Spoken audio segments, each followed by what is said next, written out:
ñu ngi lay ziar. maa ngi lay bëgg baax maam Cheikh. kenn du la présenté ci làmb tey ay connaisseur làmb rek laa fi gis dañ lay laaj ñaari mbër yi dàq tuus arène. première bi kal. première bi Tarkinda bi. Siteu. Yalmin borom dëkk bi. jeex na kooku Siteu la koy jox.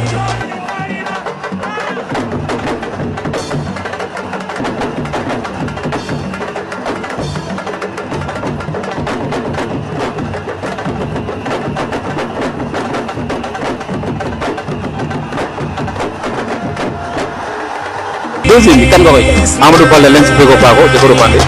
Ama Balde la koy jox.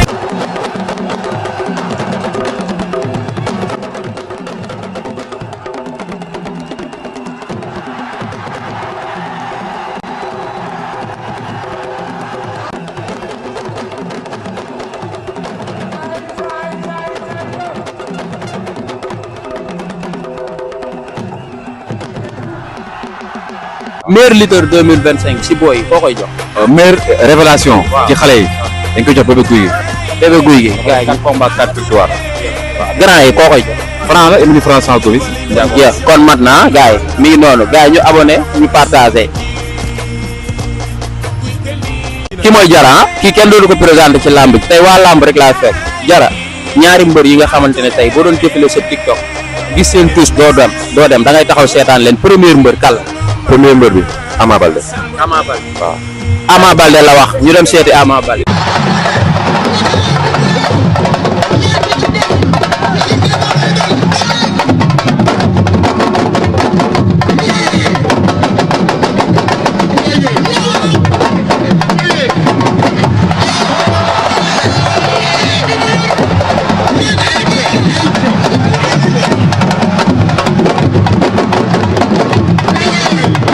deuxième mbër kan nga koy jox tous.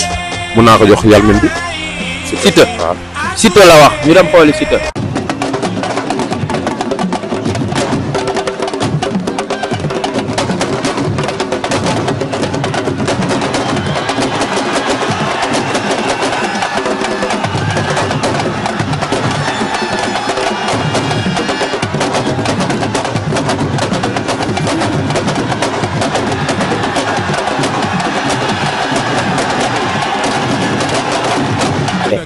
meilleur lutteur 2025 boo ko doon jox kan nga koy jox. ci ban catégorie.